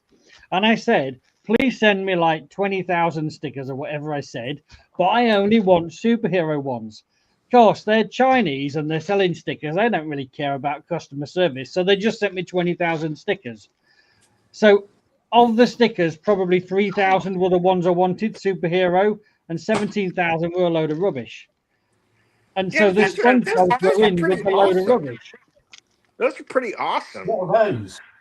They're just happy faces. Oh, those are great. So these are just Cars. complete trunks. I only brought one packet back because I saw the SpongeBob and I thought, I know someone who wants them. More cars. But these are for no use to me whatsoever. They're going straight in the bin. Thomas the Tank Engine. Any what? Thomas. Powerpuff Girls. I don't even know what a Powerpuff Girl is. Is that a Powerpuff? And that's a dogs and cats or something. No. I don't even know what Powerpuff. So Powerpuff Girls are great. And you know what their original name was? Their original name was they were originally called the Whoop-Ass Girls. Really? Yeah, he did it as a college project, and instead of the Powerpuff, he had to change the name when he brought it to Cartoon Network. But they came up with Powerpuff, but originally they were the Whoop-Ass Girls. Because they were created when the professor pulled out a can of Whoop-Ass. So which yes, is Mark, saying, these are yours. which is a saying here in the United States. Conditional. I can't even say it. On the condition that you place an order.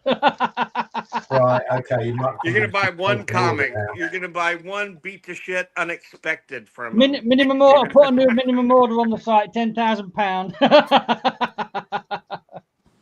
Stupid. You're so stupid. But they're cool stickers. They're funny. Yeah. Hey, if Steve wants to come in, I couldn't charge my phone while I was cutting grass and didn't think I was going to be on, but my phone's down to under 10%, so I need to drop out. So if you want to pull Steve on. Okay. When I say Bye, buddy. and send my love. Thanks for the laughs today, guys. I really needed them. Yes, and you should get your ass on here every week, Kylo Ren. There you go. It's a fine, sweaty ass. I just hope the back wasn't tore. I have no idea. I ain't seen the back of my shorts in forever. See you guys later. Great. Why have you gone off anyway? Why are you just on sound? Because Lisa's trying to sleep, and I've got the camera that's like going across the bed kind of thing, so she doesn't want to be in. She doesn't want to be in it. Fair enough. Is Steve still around? Oh, that's nice. What's that? Oh, you have another one? How much is that? Oh, I don't know, Bill, but it's cool. Well, I want it. 9 and 6. God, only 9 and 6, Bill. What? Only 9 and 6. That's not bad. No. That's a good price. You Brits and your 2-color comics. I never understood it, but I love it. Yeah, it's weird. This is black and white on most pages, but then you got a little color splash. Yay! Tempest has probably got one of these. Yeah, nice. No, this is proper. No, that's not coloured in. Well, it is coloured in by a professional inker. Or colorist, even. Hey, Stevie. Hey. How's it going, buddy boy? All right. You doing all right? Yourself? Good. Good. That's quite nice. You got the fan on, Steve? Steve, you got the fan on? It's only a little hand fan. I don't know how it was got that loud. It's a bloody good noise. There must be some. Oh wow, that's weird. That's an annual. You're gonna have to make that video again without the fan. Oh, that's interesting. Why? Wait a second. Is that? I thought that was intentional. Mandrake is in there. It was, but I don't think you intentional. though, did you? That's weird, man. See, I've got that. You couldn't hear him, Darren, but mine's. I don't know whether mine's missing some pages or they just misprinted them. I'll rip some out and send you the pages you're missing. You might be missing them as well. Because it said there's like 288 pages, but I couldn't be bothered to count them. It's just one story ends prematurely and another one starts part way. This is all within reach of I hate that. Action Comics for you DC fans. Is that a burn? Burn issue? Yeah, That's a bird Comics issue. Weekly. Yes, I've got all the it's- Oh yeah, I forgot about that one. These have just been laying on the It's a table secret for six. ages. Did they really think the Yeah, weekly cool. version was going to work in the first place? I don't spent- think so. And he spent night was it about I 8 enjoyed months? them. They were good. The About 8 weekly months, one. The weekly They one were was fun. cool. They were fun. I just didn't think the market would keep up with it, and they didn't. I like an anthology book where you get like smaller characters getting a look in. Like, Oh, I love Demon that and part. Wild Oh, Beast. look at that one. That's a great That's cover. it. They were just lying around. I brought them out to send Those to are someone, awesome, though.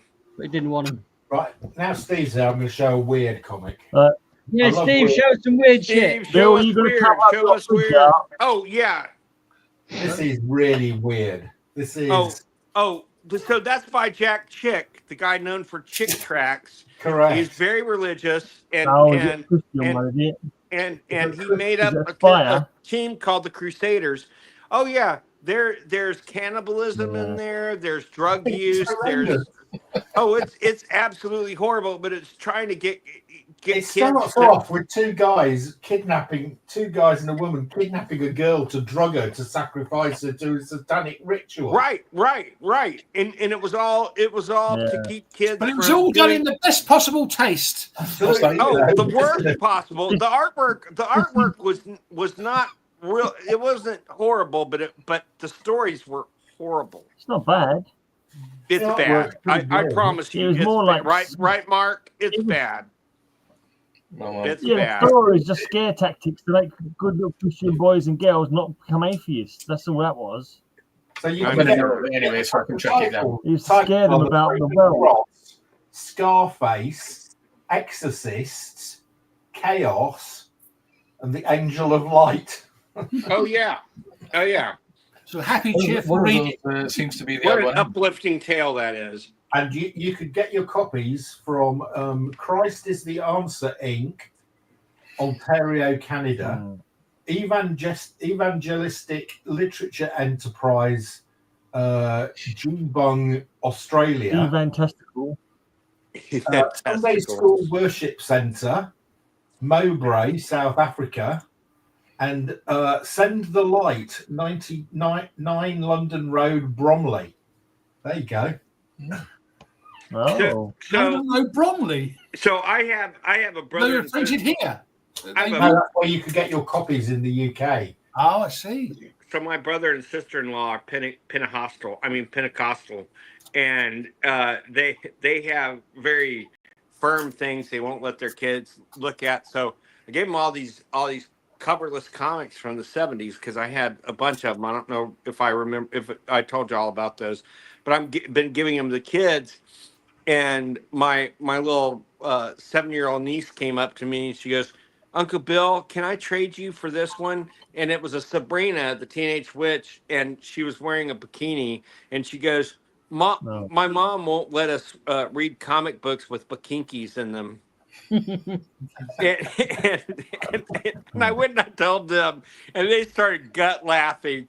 And her mom goes, "That's right, no bikinkis." And we were dying laughing, but it was just so funny. He goes, "I can't read anything with a bikinki in it." And it's like, Absolutely. we were I'm the nuts. same. I can't cope with bikinkis in comics. I can't either for different reasons. But it all goes with the sound effect called wank. But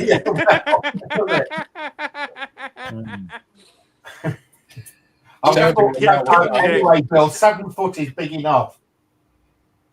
So what?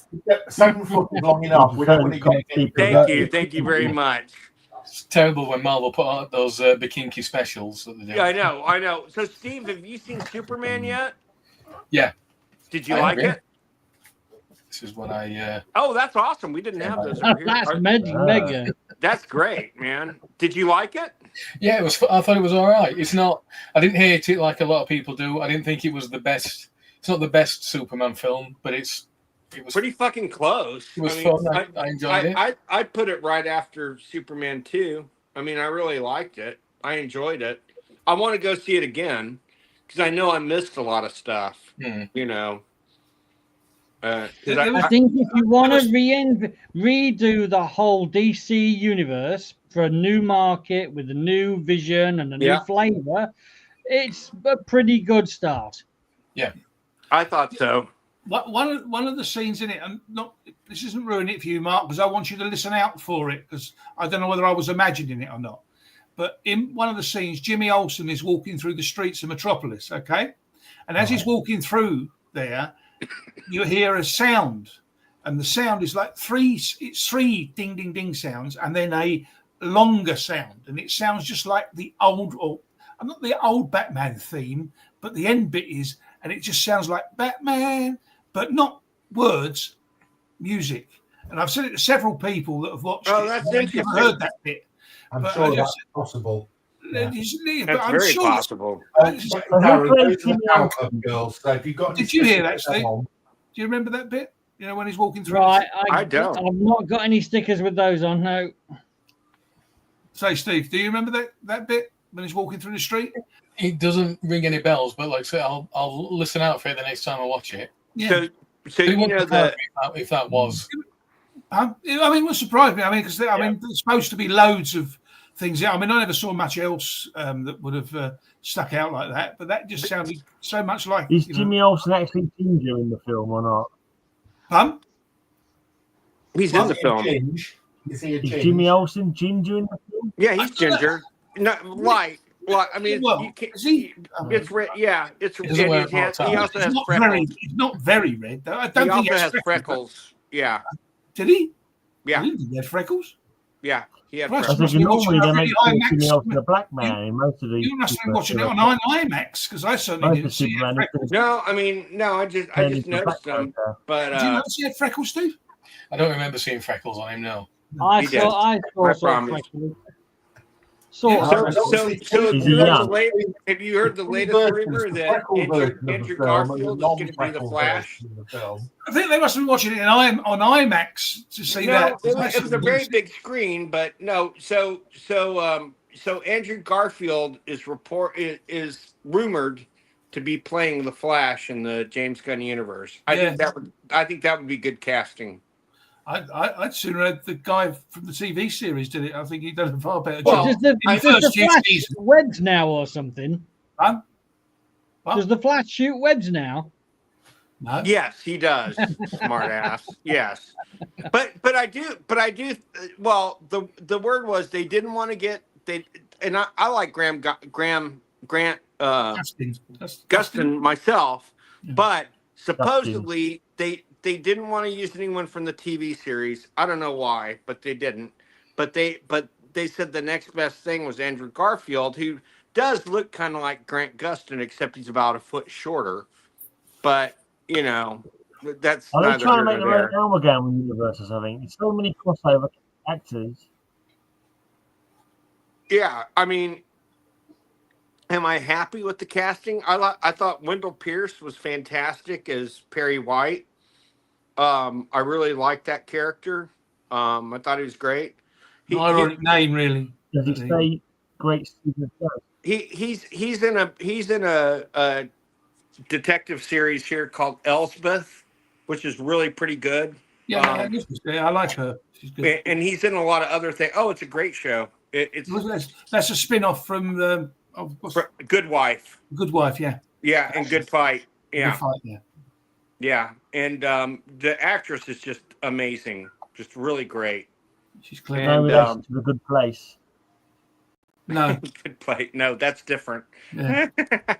You're No, the Good Wife's excellent. It's an excellent series. Oh, it was a great series. I Yeah, mean, the spin-off I didn't like that so much, but I liked the spinoff was okay, but it wasn't as engaging. It didn't mind have you, as, what ruined that was because it was through COVID, wasn't it? So Yeah. you had all sorts of things, because there was a British actress that was in that, and she was lovely, and she came out of it because of bloody COVID, because she went back to England and she couldn't come back. oh So Jesus. they were doing her parts from England, but it just didn't work. I mean, No. how can you work? You can't really work a court case when you're sitting in England No. and the courts are sitting in Chicago somewhere or something. No, but I will tell you this: if you ever get to see the series Evil, which is by the same producers and directors as Good Wife, Oh my God, it is great. I don't know if it's shown over there, but the guy who played Luke Cage plays a priest in it, and he's fantastic. It's just really, really good, and it's a wonderful show, and it lasted 4 seasons, but it's really great. If you ever get a chance to see it, it's really good. It's about a team of people that have to prove or disprove miracles through the Vatican, and they actually do have teams that they send out to do these. I mean, that's actually a fact that they do that. And so it's 2 of the people don't believe in God. One's a priest, so of course he does believe in God. And it's really an engaging series. I really enjoy. I think you guys would enjoy it if you got a chance to watch it. Yeah, was it on a normal TV or was it a streaming show? No, well, it started on CBS and then they moved it over to Paramount. It's probably on Paramount. The first 2 seasons had no real cussing or anything, but the second 2, you hear a lot of fucks. You hear a lot of, and that happens a lot here. They're moving a lot of broadcast series to streaming, and as soon as they do, it's Katie bar the door. Every other word is a cuss word, and I mean it's okay, but it's just kind of, and I don't. Of course, I cuss like a sailor, but it's just kind of disarming a little bit. Take away from the show in some ways. Well, I wouldn't say it takes away from it, but it's like they were in this homogenized world. Now they're in the real world almost. It's kind of funny, And how many episodes of the season? I'm going to leave you. Bye, Mark. See you, pal. Okay, mate. Bye. How many episodes per season? It started out like 20 something, and then it dwindled down to like 10, and then 14. Yeah, well, they will do when it streams. They never ever do loads. No. And in fact, they did one of the Law and Orders just went to streaming only. Law and Order Organized Crime, and they only had 10 episodes. It's still great, but it's very different with no limits to what they can say or do. Yeah. It's a lot gorier too. You see people with their heads cut off, or stuff like that. It's really kind of it's very, I don't know.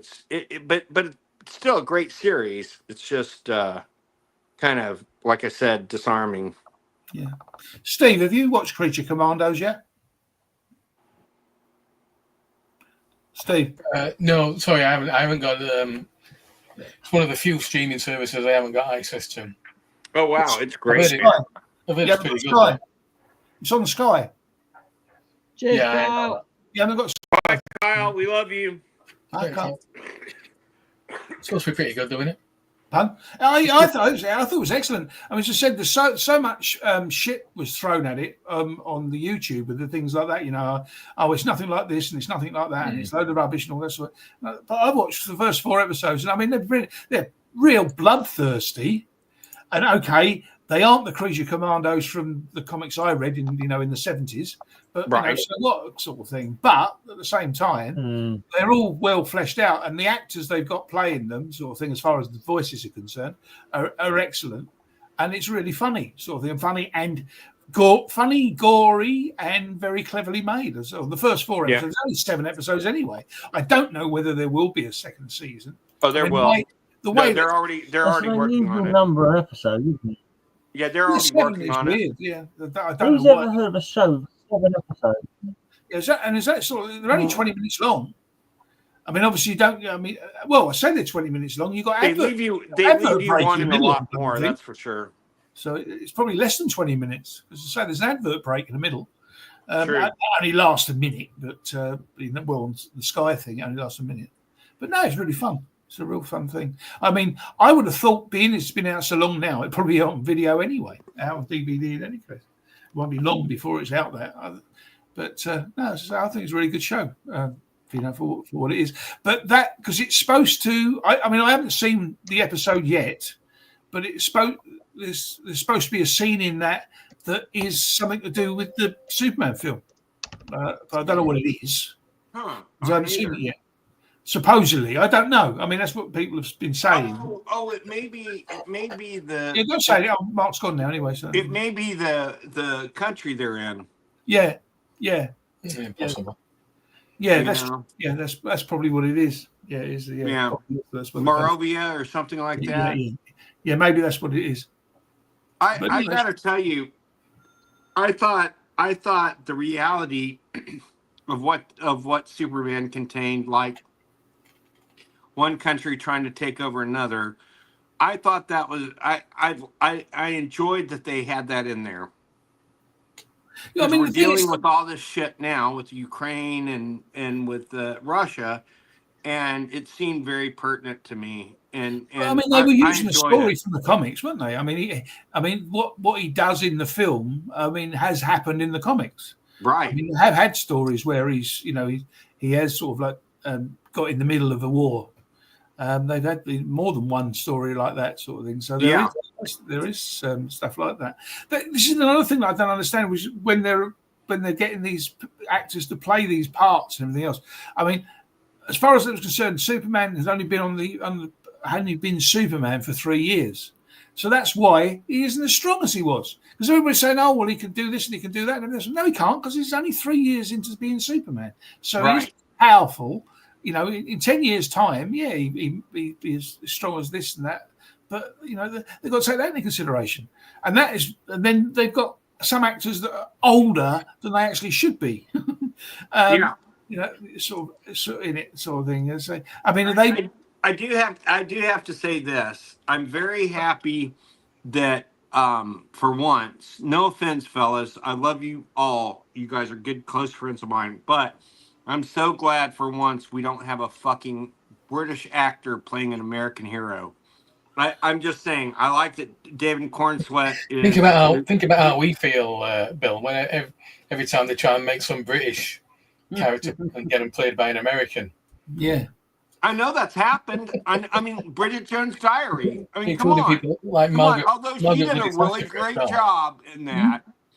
James She's a wonderful actress, I have to American, say. But no, you're right. It happens on both sides. But for the most part, I think Americans always do that one. They only do the one ever British accent.